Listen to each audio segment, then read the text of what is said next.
Welcome to Politics, Economics, and more. This is your go-to channel for insights, analysis, and updates on happenings and developments in Nigeria and the global space. Our goal is quality analysis to deepen engagement and foster dialogue on happenings around you. We hope you enjoy this. To get notified of new uploads, please subscribe and hit notifications button. Don't forget to like, share, and comment. In today's video, we are taking a look at the political landscape in Anambra State. The governorship election is scheduled for November 2025. This has expectedly raised the political tempo in the state as the gladiators strategize on how to clinch victory, from all indications. The Anambra governorship election will not be business as usual. The incumbent governor, Professor Charles Soludo, will be battling hard to retain his seat for another 4 years, even as other candidates will be jostling to unseat him. The undeniable fact about governorship elections in which the incumbent is contesting is the fact that it affords an opportunity for the electorate to give a verdict on the performance of the incumbent. If the incumbent has performed to the admiration of the people of the state, getting re-elected should to a large extent be a piece of cake. However, where performance has been below expectations, the incumbent will have to resort to various tactics to get re-elected.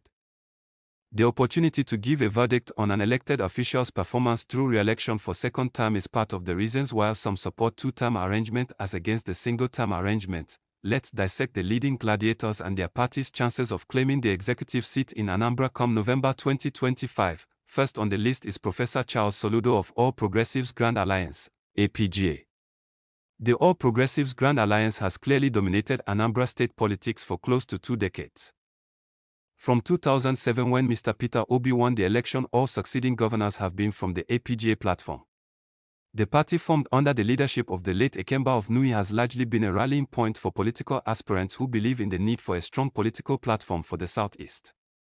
The current and 2 preceding governors of the state were elected on the APGA platform.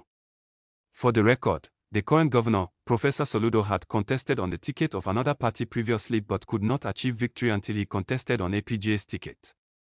This perhaps suggests the strong affinity Anambra people have for APGA as a party.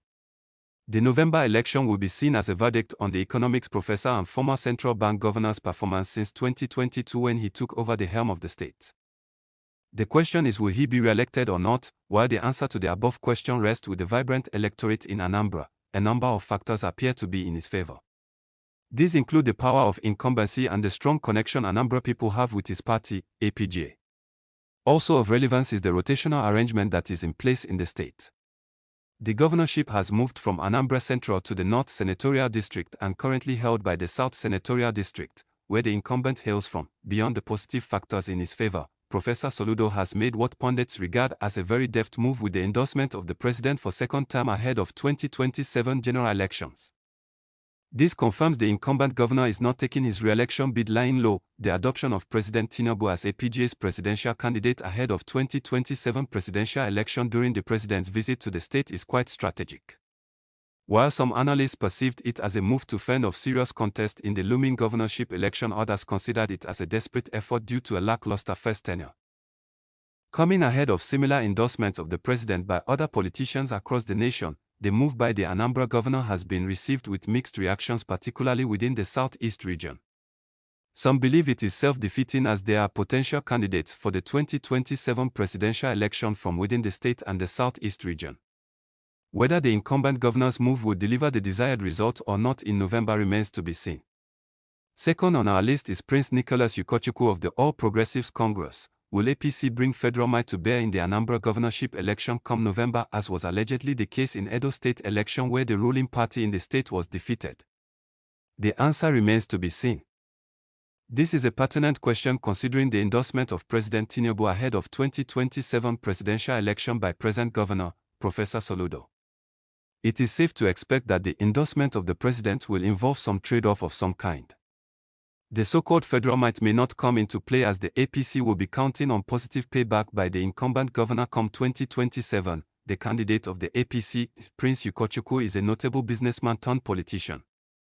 His affiliations with various political parties since the beginning of the Fourth Republic in 1999 underscore his quest for political laurels. Will the stars align or fortune smile on him this time around? The third of the gladiators is Chief George Mogolo of Labour Party. the Labour Party made significant incursions in several states in 2023, both at the presidential and governorship elections. With several House of Assembly, House of Representatives and senatorial seats clinched on the back of the popular obedient movement. Its biggest win was the governorship seat in Abia State.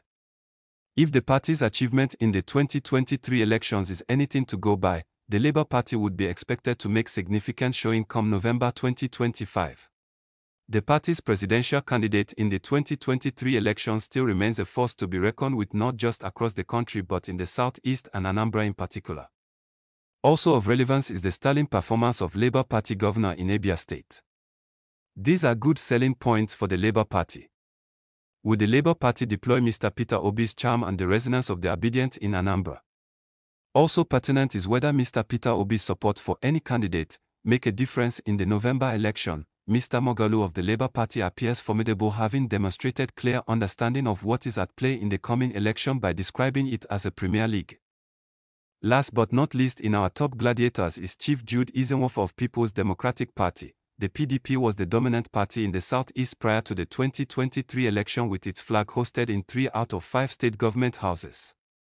With the defection in Ebonyi and loss of Abia to Labour Party, the party is left with only Enugu State in the region.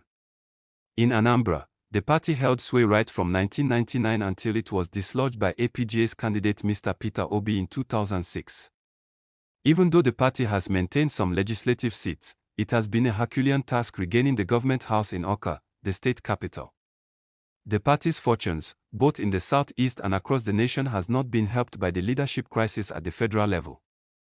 This would doubtless impact its performance in the November election in the state, except urgent steps are taken to address the slide. Based on the above, the contest for the executive seat in Akwa, capital of Anambra State, come November will be largely between APGA and Labour Party. It is clear the election will not be a walkover for APGA and its candidate Professor Soludo as it was in 2021, even as many believe the election is his to lose. While APGA will need to assert its relevance in the state and grip on the levers of power, Labour Party will need the outcome of the election to make a statement and build momentum ahead of 2027 general elections. The political dynamics in the state and the southeast have changed significantly since 2019, and it won't be business as usual for the gladiators. We welcome your thoughts and comments. Please remember to subscribe, like and share.